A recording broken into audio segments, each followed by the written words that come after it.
Today I'm going to show you how to revive a sourdough starter after it's been in the fridge for over 2 months. The brown liquid on top is called hooch. It's an alcohol byproduct of fermentation and completely normal when your starter is very hungry. First I let it sit out on the counter for about 12 hours and all of the hooch gets reabsorbed.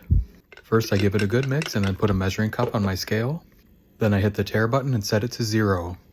Then I'm going to reserve 100 grams of the sourdough starter and discard the rest. I clean and dry my jar, then I'm going to take 100 grams of bread flour, add the flour to the starter, then I take another measuring cup and zero out my scale again. Then I'm going to add 100 to 110 grams of water. This is called a 1 to 1 to 1 ratio, 1 part starter, 1 part flour, and 1 part water, all equal parts.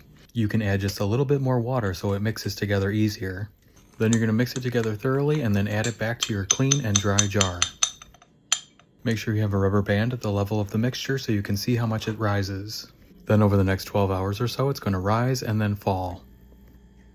I'm going to take my measuring cup and put it on my scale, hit the tare button, and zero it out. This time I'm only going to reserve 50 grams of starter and discard the rest. Then I'm going to take a 1 cup measuring cup, put it on the scale, hit tare, and zero it out. I'm going to measure out 150 grams of bread flour and then add it to my starter mixture. Put my second measuring cup on the scale, hit tare, and zero it out. This time I'm going to add 150 grams of water. Again, you can add just a little bit more water so that it mixes together more easily. This is called a 1 to 3 ratio, 1 part starter to 3 parts flour and 3 parts water. Add the water to the flour and starter mixture. I prefer bottled water over tap to avoid anything in the water that might kill the yeast. Now I'm going to mix this together thoroughly and then add it to my clean and dry jar. And that's it. I put the lid on tightly and keep it in the fridge for another couple months until I want to make some bread.